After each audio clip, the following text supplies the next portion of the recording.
Welcome back to the Investigator discussion series. I'm rather Incoherent, and this is Nathaniel Cho. Lately, we've been covering complicated characters that are hard to judge, like Parallel Pete and Carson Sinclair. None of that today. Nathaniel Cho's effect on the team is very straightforward. He is going to remove the enemies from the board by method of violence. That's what he does. He does it very well. It's not very hard to judge. Let's get into it. He has 3 in head and 2 in foot. Relatively bad mythos stats, and also I think the most common mythos stats in the game for a Guardian. Just very normal to see, not great head, even worse foot. He has a 2 in book, which is wasted, but it's hard to complain too much about inefficient stat lines when you have a 5 in your do something stat, and a 5 fist is great at violence. His ability is reaction. When you deal damage to an enemy by an event or a fight ability on an event, deal 1 additional damage, limit once per phase. Limit once per phase is actually a fairly important part of this wording. It means a lot of events that trigger outside of your turn are much better now. Most notably Counterpunch, but there are other abilities you can use during lightning bolt windows, and those all get a lot of additional value by not being required to be used during your turn, getting you an additional damage per round. His star is also incredible. +1 if this skill test is successful during an attack, return an event from your discard pile to your hand. Now, unfortunately, that means that your random stars in the Mythos phase won't get you any value, and that does make up a substantial amount of your stars. Especially because Nathaniel Cho has a nasty habit of killing people in one action, so he doesn't take that many tests thanks to his bonus damage. But when this goes off and gets you an event from your discard pile, it is always very, very good. His signature card is Nathaniel Cho. He costs 2, and reaction, ignore this lightning bolt, after he enters play, heal 3 damage or search your deck for a weapon, or discard pile, for a weapon, play it, paying its cost, and shuffle your deck. So almost always, this is just a 2-cost tutor to play out your weapon. For a lot of people, that's just boxing gloves. And I'm going to show off a boxing gloves deck and then show off what I played more recently. And you know where this is going, don't you? I know a lot of you know exactly what I'm about to start talking about. But first, let's show off his weakness and some hot counter tech for that weakness. Tommy Malloy is a 2-fist, 3-foot, 3-health enemy, prey Nacho only, so he never interacts with anyone else, hunter. And the part that's actually annoying, when Tommy Malloy would take any amount of damage, reduce that damage to 1. So hitting for 2 meat, you really can't let this guy live for too long, and taking 3 actions to kill when a character that compresses actions by dealing more damage that doesn't work against this guy. This dude tends to be a 3+ action tax, depending on how particularly cruel the bag is feeling on that given day.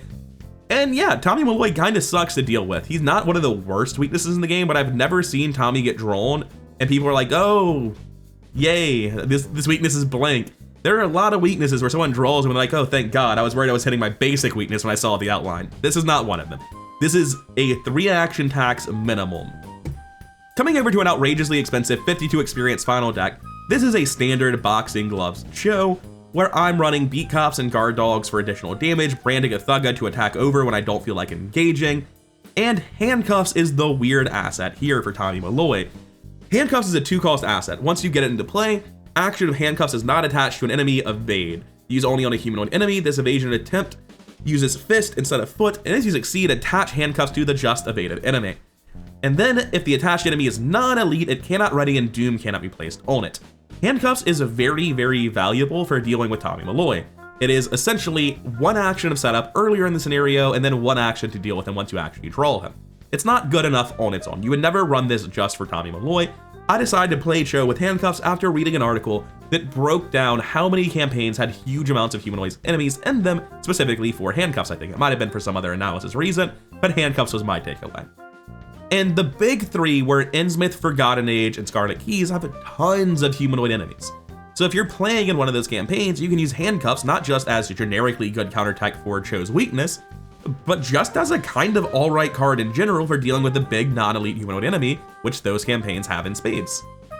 In case you were wondering, I tend to avoid making decks that have 2 skills these days, but Overpower is a good skill to have.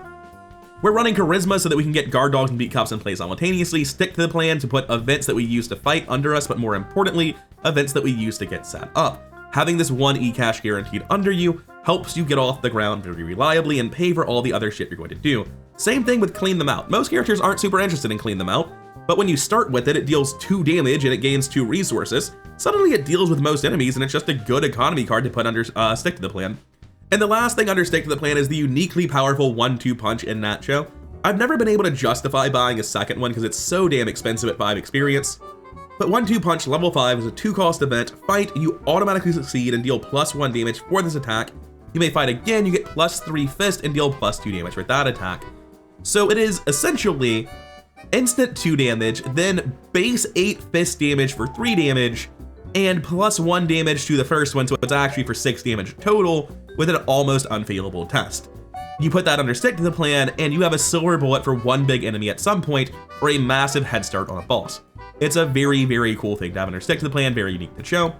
And the rest of this is just powerful events you can use to fight. Fast play during any lightning bolt window for Get Over Here level 2, 2 resources, engage, fight, choose a non-elite enemy up to 2 locations away, move that enemy to your location, engage it, and attack it. I have played so many games as Joe or with Joe where Joe is ready, Joe Diamond obviously, where Joe is ready to flex. He's like, I got this. I can kill a man, I can get a clue, it's time. And the funniest one by far was when I was playing that show. I was palling around with our dedicated clueper. Joe Diamond was 2 locations away, he drew an enemy. He's like, yes, I'm gonna kill this guy, gonna use Michael Lay for the bonus damage.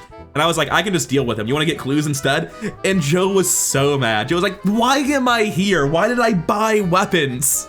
That has been our experience every single Joe game. And the better your fighter is, the more likely Joe feels that way. Really, your flex characters in general. With top tier enemy killers like Cho, you just tend to see an enemy appear and you're like, I got methods. I can deal with that. No matter how outrageous it seems. 2 locations away on somebody else, 6 health, doesn't matter. You'll figure it out.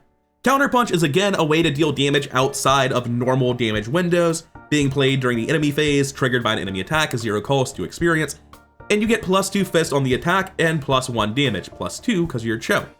Monster Slayer is just a generically unimpressive card than everyone else, but in that Cho, it's a 0 cost 3 damage event, and that is pretty damn good. I'm gonna be honest with you, I'm looking at Second Wind and like the Vicious Blow that's not in my deck and being like, I don't know about that. I guess I didn't need Vicious Blow at all, so maybe Second Wind was better. But Second Wind's a flex card that could have been anything. And Stand Together is just great team economy. Sweeping Kick and Toe to Toe are some of the best events that came out post-Cho for him. Sweeping Kick giving you the ability to not just basically guaranteed deal 3 damage because your numbers are so high on Sweeping Kick with the +2, but also being the only way Cho's actually going to reliably evade anything. And Toe to Toe is Monster Slayer, but guaranteed because you don't take the test, or rather you can't fail the test, you can still commit skills if you won't, but you do have to get hit by the guy to use it. Just a lot of different events here that deal tons of damage. Boxing Gloves giving you insane fight numbers and allowing you to search for more events when you use them, and then a pile of other cards that you could reliably call Soak and a little bit of more damage. This is ultimately not what I think is the best Cho deck. It shows a lot of cards that are very good in Cho, but this deck I played through Scarlet Keys I think is much better. You'll notice one card immediately, won't you? I don't really feel the need to talk about Runic Axe too much, but I will talk about the major difference between Runic Axe and Boxing Gloves. With Boxing Gloves, if I draw Boxing Gloves and a bunch of assets, I can't kill enemies very effectively. With Runic Axe, if I draw a Runic Axe and a bunch of assets, I can kill anything in the game. Obviously, Runic Axe does not give me the ability to search out events the way Boxing Gloves does. However, Runic Axe doesn't care when I draw it. It's the same amount of good whether I draw it as one of my last cards or one of my first cards. Boxing Gloves gets a lot more value when you're triggering it turn after turn after turn compared to a Runic Axe, and it's much worse if you draw it later. The big thing for me is that Runic Axe, instead of getting me an event when I kill a guy, most of the time at least, Runic Axe just gives me the resources I need to kill the guys. It skips all what feel to me like frivolous middle steps, and I don't need the +2 Fist on Boxing Gloves to really reliably do what Boxing Gloves wants me to do, kill guys with events. I have Fist Boost in the form of Beat Cop, I have 5 Fist, and a lot of the very, very good skills for dealing damage to enemies like Sweeping Kick come with a bonus packed in. So Runic Axe Cho is definitely less cool. But I want to be clear, I am still just running the cards I think are the best. I'm not like actively just running Runic Axe to meme about efficient cards. I genuinely think Handcuffs is good in Cho. If you're running a high humanoid count campaign, oh my god, Handcuffs is actually great. There are so many enemies where handcuffing them solves a problem more efficiently than any other tool. And additionally, there are so many times where I just use this to deal with my weaknesses. Like, thank God I don't have to hit that guy several times. I also came to the conclusion that Guard Dog and Cho was just comical overkill. I was much better off running Tetsuo Mori to have better soak and to help my team just a little bit. This deck is generally cheaper. No small part of that is the cut of 1-2 punch. Just with Runic Axe always available, you need less events for damage. because Runic Axe is supplying a ton of the damage for you. I still think Get Over Here is very, very good, although I never got to the point where I spent experience on upgrading it in this version of the deck. Clean Them Out, E-Cash are still great. Ever Vigilance better when you're more reliant on assets to do your job. Monster Slayer, Stand Together, Sweeping Kick, Toe-to-Toe all make returns. The big difference is this deck didn't so much cut events because they didn't need them for Runic Axe, but Runic Axe allowed me to cut events and make room for more skills. Upgraded Overpower for better draw, take the initiative for more Mythos resilience, and Vicious Blow for damage, because, you know, if I have a choice between a Vicious Blow or an event, I can use Vicious Blow on the Runic Axe. I don't know if this deck, if it were a more modern deck, would actually run Strong Armed, because Vicious Blow can be used with all of your other events, not just the Runic Axe. It's not clear that Strong Armed is better because Strong Armed doesn't work on fight events. It only works on certain traded assets. But I wanted to show off both just like the typical boxing gloves Nathaniel Cho that's really focused on digging through events, and then like the frankly more boring but also more effective Runic Axe Cho, because Runic Axe is just a gun with unlimited bullets and like, you know, that's good. The stuff that's like the best things his ability's doing, Get Over Here to teleport enemies to you, Clean Them Out as economy other characters don't get, Monster Slayer to deal 3 damage without any resource expenditure, Sweeping Kick dealing an extra damage, Toe-to-Toe dealing an extra damage. I feel like a lot of that's still available to a Runic Axe deck. You could have upgraded differently so that you could prioritize still getting stuff like the 1-2 punch for massive damage compression, but it felt like frank overkill. I felt like the majority of events I had were either redundant with Runic Axe or tremendous overkill even without Runic Axe. And I felt like this was a more balanced deck that was better against the Mythos in general. Coming down to the level 0 deck, it's pretty much the exact deck. He is a Guardian. I have taken In the Thick of It for Saga because I am a menace. And the only new card is a random one of Guts because I don't currently have the ability to put Ever Vigilant under his stick to the plan. And coming down to the other starter that was used, Handcuff Memes shows you how little faith I had in it at the start before eventually being completely sold on handcuffs. And it really is the exact same story where it's like, yeah, that sure is the same in deck, isn't it? But realistically, even though I think this boxing glove variant was weaker than Runic Axe, I think they largely fulfilled the exact same goals. And I think the big thing Runic Axe does isn't that it's better at fighting. They're comparable at fighting. It's probably even better at fighting to run the boxing gloves version, unless you get very unlucky and draw boxing gloves last. The reason I like this deck more is because with less need for events, you're able to fit in more skills, like Take the Initiative and Vicious Blow, which increases your maximum output on a given turn, or your Mythos resilience. And if it seems weird to argue that the deck that cut 1-2 punch is the deck with better action compression, this deck is 10 more experience, so I could just buy it and still be 5 experience cheaper, right? It's not that 1-2 punch was bad, it's just that 1-2 punch was never a priority. That it always made me go from killing every enemy instantly to killing every enemy so quickly it was funny. Coming over to the tier list, I have Nathaniel Cho very close to the middle of the pack towards the bottom of my B tier. And I guess we need to get into how I rank characters to talk about that, because I haven't said anything bad about him. I pretty much only said this dude murders monsters, just kills the shit out of them. It's not even hard. I've voiced no real weaknesses. I've just said he kills all the enemies relatively effortlessly and has multiple meaningfully distinct builds that accomplish that goal. So how the hell is he only relatively low in B tier? Well, I mean, Monterey Jack basically gets all the clues on the map, right? Ben Edwards kills all the monsters as a fighter with a slight hiccup in scenario 1, but he's so much better at it than even Nat Cho, while having the ability to evade things and pass any test in the game with Well Connected. Zoe Samaras does all that while enabling Bless, but without the setup time that Finn has. Daniela Reyes is boring, but incredibly reliable, more reliable than Nat Cho is while being more resilient to the Mythos. Once we're in B tier, when we're talking about characters that are comparatively middle of the pack, the characters beneath them might have like a lot of problems and really struggle in some way. B tier characters don't really have struggles. I can tell you all the things that a B tier character does that are great. There's just more stuff characters above them do that is better. To directly compare him to, say, Tony Morgan, who also kills all the enemies. Tony Morgan's much more resilient to the Mythos phase. He's got a lot more team support with Seeker cards like Crack the Case and Deep Knowledge, as well as Faustian Bargain, being able to help his team out when they encounter problems with their own setup phase. He's also got so many actions to stab with, and coincidentally accidentally boosting his book to 5 while building a big money character, that if he finishes killing everyone, which much like Nat Cho he will, he'll have time to pick up some clues at 3 Shroud and under locations, which almost always does come up a little bit, if not a lot. So Nacho really does just kill guys. His team support is fairly limited, his Mythos resilience isn't terrible, but it's sort of bare minimum. It's just like run some soak so it doesn't kill you, have redundant assets so it's not a big deal if you get crypt shield, take the initiative so you can pass a couple of them, but more often than not, Nacho does not have great plans for the Mythos phase.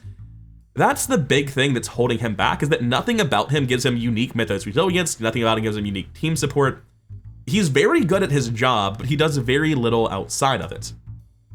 I think one of the more frustrating things for me from a game design theory when I'm talking about trying to rank all the characters is that I think if Nathaniel Cho were the exact same level of power, but he was flipped, right? He was a 5-book clover, and he fulfilled his goal exactly the same. He didn't kill enemies at all, really couldn't be built to kill enemies in any capacity. There's not really a color where that's true, but let's imagine it somehow happened.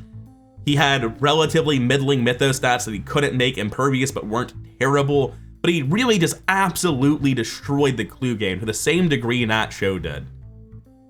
I mean, probably around Ursula, right? Ursula is not like as good at getting clues as Nat Cho is at killing, but she is much, much better at surviving the Mythos phase with generally higher team utility.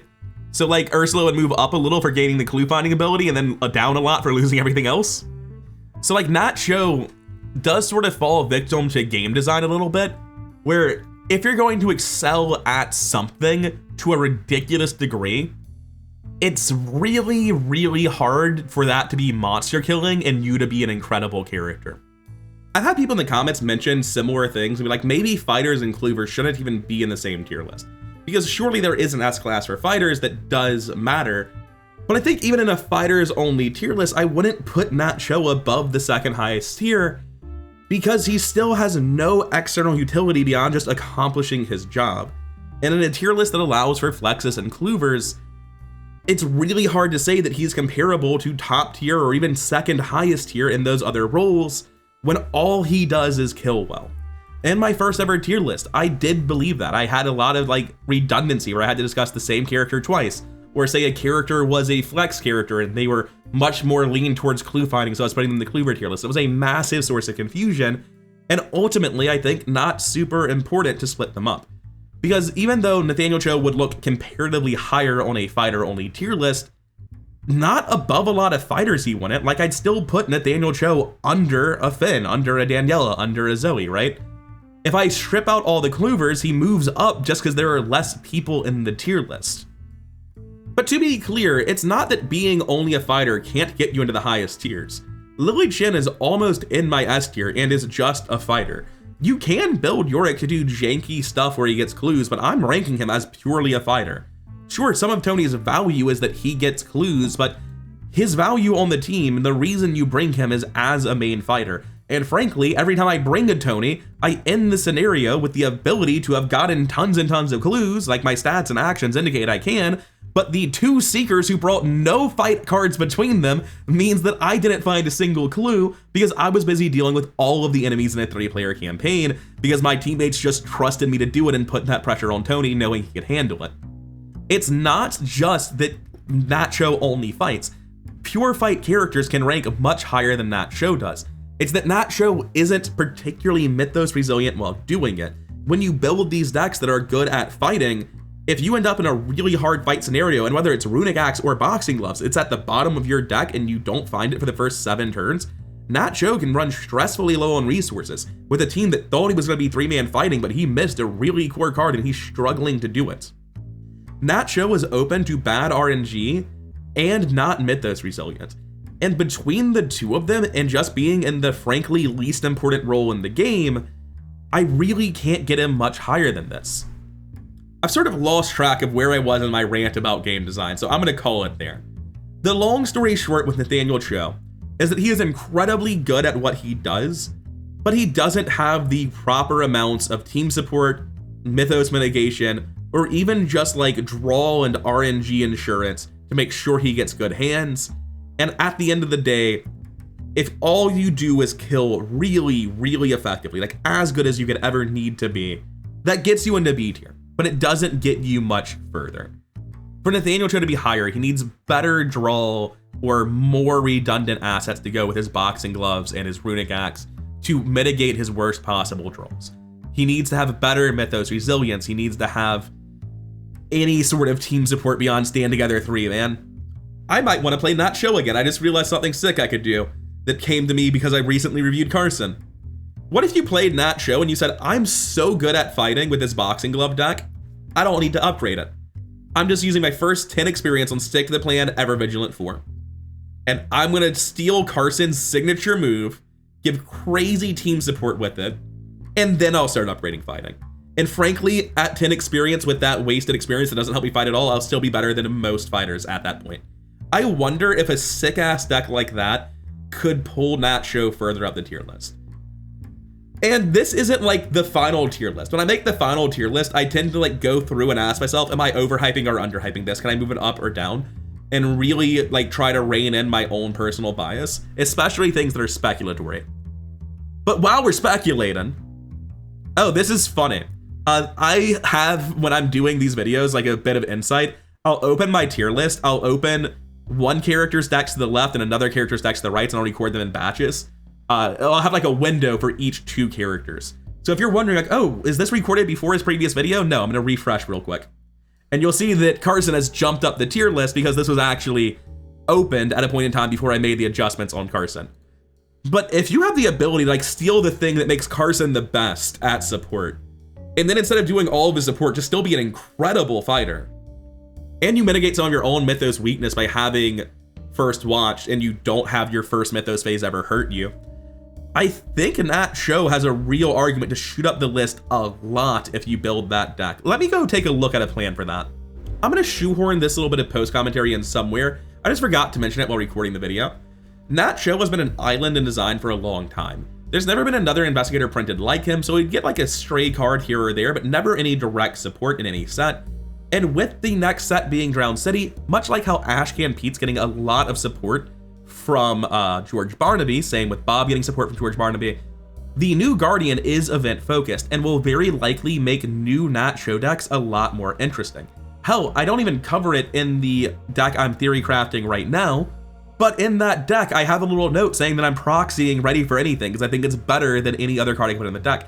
I think realistically, even though I'm not as down on optimizing Nat Cho as I am within Ashcan Pete, that's because Nat Cho is going to get like a couple of new cards that meaningfully improve him, whereas the improvements to Ashcan Pete could be so game warping in terms of what the synergies are with the discard archetype that it results in a different character. But it is worth noting, Nat Cho is going to get a lot better with the next expansion. Maybe a little bit, maybe a lot, don't know if I'm overhyping it, but he's definitely getting something, and it's going to impact deck building going forward. As I start making this deck, I realize I never covered what the core of any deck was. The reason for that is pretty straightforward. All of your cards upgrade to kill guys better. It doesn't matter which one you pick. That's the reason I didn't really cover a deck upgrade path. It's the illusion of choice. Everything leads to +2 damage. So originally I was looking at this Stick to the Plan, Ever Vigilant, and First Watch to do the first 10 experience Carson support bomb. For sure, they aren't getting the Carson actions, but Nat Cho's a top tier fighter, so the team support's really valuable if you can afford to go for it first. And I was like, oh, well, you can't get immediate Runic Axe, so you just go Boxing Gloves, right? But I feel like I really care about running more draw in my deck to fight and stand together more if I'm leaning into team support. Additionally, I really don't like cutting Take the Initiative. To get all the events I need to fight back in the deck, a lot of which were experience events in the first place, I'm delaying that too. I feel like a Runic Axe with Saga from In the Thick of It is actually just one of the best weapons and upgrades into the best weapon. So even though I'm not going to be getting Boxing Gloves or Runic Axe online anytime soon, I think I'd prefer to go a Runic Axe upgrade path with this. Start with Runic Axe with In the Thick of It for Saga, go into Stick to the Plan plus Ever Vigilant, then finish off the Runic Axe, and then go for everything else. Maybe go for Beat Cop and Charisma upgrades first, but I can't imagine that's it. Just don't have Beat Cops in the starting deck. I think this is probably a better way to play it. I would like more Mythos resilience, but if I can afford to spend 10 experience Ever Vigilanting my team at the start, I can at least beg them for a promise of power or something. I can expect to get something in return. And having fiddled with that a decent bit, I actually do feel like that amount of team support is something unique that Nat Cho can do. For virtually every other fighter in the game, they need to upgrade their fighting power pretty immediately. Even Tony Morgan, who's great at fighting, is like, I need to get Switchblade and I need to get Underworld Market so I can find it consistently. That's the right one. It's not Black Market. That's the one that searches your deck. Why do they all have the same name with one word changed? But even Tony Morgan, who's equivalently good at Nat Cho at killing, does have to immediately upgrade kill stuff. Nat Cho really doesn't. And that opens him up to do some interesting things where he upgrades for support immediately that I'd never really considered before. I think that does cleanly make him better than Carson in my eyes, where instead of playing the jank team support game, he can really do the best thing that Carson does with that Ever Vigilant and still play a brilliant main fighter. Still not super resilient to the mythos, he does rely on his team for that to some degree, but you can do that if you're giving something in return. And the reason I say you can do that if you give something in return, like you can always rely on your team, what are you talking about? When I'm judging the power of a character, if I am expecting my team to give me Promise of Power, I need to subtract 2 Promise of Powers from where I rank on the tier list, which is not exactly one character, that was just for visual purposes. It is pretty funny to say every character is 1 more Promise of Power. Amanda Sharp is worth about 120 Promise of Powers. So when you expect team support, that resource that you pull from your team is power that your character loses from the team that you require to function. So I don't think I feel better moving him up much higher than this. Maybe Daniela's a little bit too high and deserves to be under Nat. I don't know that Diana's weaker than either of them. These top 3 are going to be put off for a while, I think, where Diana, Parallel, Zoe, and Agnes are all very strong, and my argument for not putting them in A tier is very much just like, I don't wanna. But I think the support burst opening Nat Cho build actually probably gets him like half a tier higher. Because as I was saying so much in this video, just being insanely good at killing guys is like mostly overkill. Being good enough at killing guys wins campaigns. Tripling what Hank is putting out doesn't really matter very much when Hank won the campaign, but if you can double what Hank puts out while still providing a lot of opening tempo to your team, that's something worth talking about. That's some additional spots. Anyway, that's gonna be it for now. This has been me talking through Nat Cho, the ways I built him in the past, how he's great at dealing damage, and ultimately coming to the conclusion live in front of you that, well, sure, maybe you can never fix his mythos phase properly on your own, and maybe he'll never do anything other than kill. You can support your team more than I was giving him credit for, and he's so good at doing the whole monster management thing that you can afford to invest a lot more early experience into support than virtually any other fighter, and that does have value. Anyways, that'll be it for now. Thank you for your time. If you did make it this far, then please do hit all the buttons to make the algorithm happy. And a massive thank you to the people supporting me both as patrons on Patreon and channel members here on YouTube. I'll see all of you in the next one.